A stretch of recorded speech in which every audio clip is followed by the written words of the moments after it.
you're getting right at the heart of why Indigenous wisdom is so important. It's that because you had it even as a little child, you already know that it's brought from who you are, of our relationship. And one of the key things, of course, is to care for ourselves and care for our relatives. And Mother Earth is, or Grandmother Earth, some say, is our first mother. And so it's caring for all of this. And as you speak, I can feel your story being so important. Thank you for sharing that, because I know there was some probably real hardship during some of that story, but also great love and the coming together of people and nature and spirit, like you were saying, all of it, because that is what the earth is calling out all over the world. And so I thank you because you're modeling that, and no matter what time it is, whether it's a short time or a long time, it's continuing that love that gets you to make the change, to revive the river, to revive the traditions, the ceremonies that bring that back. So I know that people will want to know a little bit more, because when you talk about there's an energy to the ceremonies, to the ancestral objects that you found in the earth, and then you talk about biocultural. So there's this other spiritual energy, this cultural. Can you just say a little bit more about what that means, and how are you very much having that lead your work now? Because it sounds like that's very much what you're doing. Yes. Let me tell you that this concept, biocultural diversity, is very related to the ancestral wisdom and the ancestral way of being in this world. We as original nations and peoples, we don't put apart culture and biodiversity. Right. It's intertwined. There cannot be culture without biodiversity.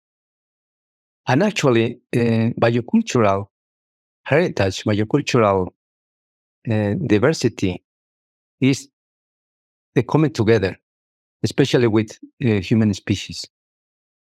So, in other words, there is biocultural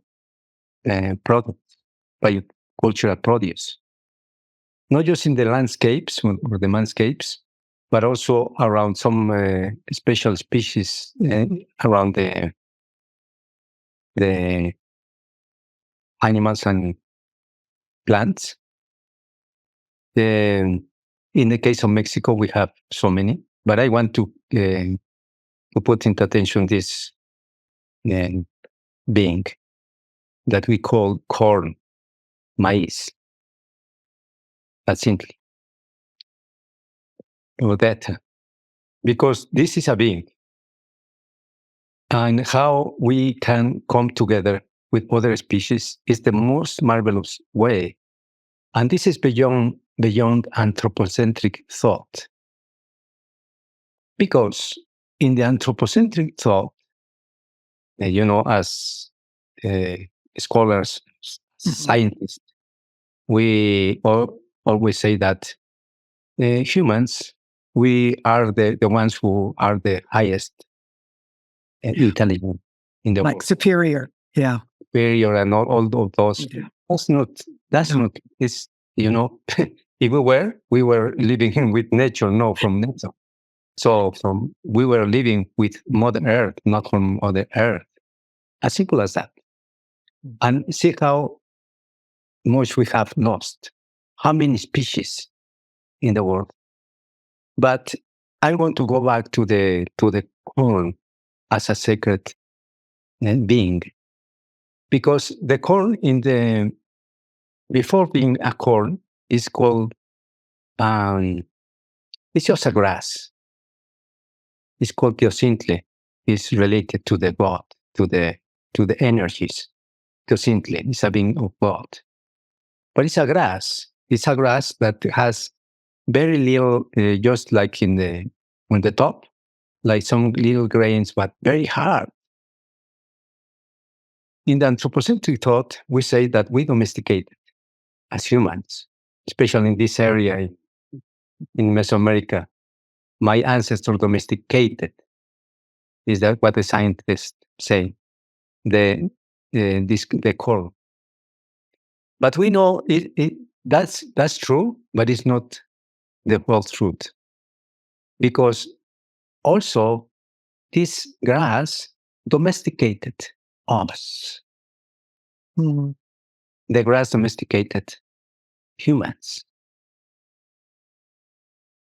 So the deep connection with this grass, that communication that happens in other levels beyond rationality, is sacred relationship.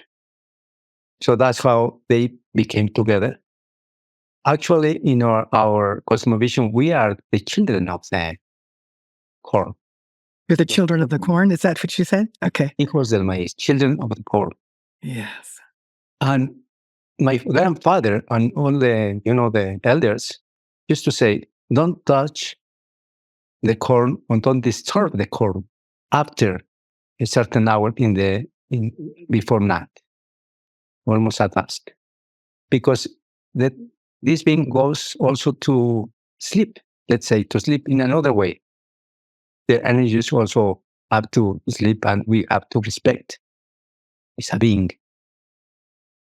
In the rational thinking, it might sound crazy, but we have to learn how to live, in this sacred relationship. Yes. With the stars, with all beings. So that's why we say that this biocultural notion of thinking is beyond the chopping of when the science, they chop knowledge. Actually, it has been a great mistake. Of course, we can specialize in something, but without not forgetting that we are all connected. So biocultural diversity is the connection between all species, and especially humans and other species. That's how we can produce culture. Biocultural. Thank you. That I'm sure that'll help everyone, because what I hear you saying, although you have a lineage, so you have this in you, and so do many Indigenous people around the world, but that we need all people to be able to connect to the biocultural, that there is a relationship.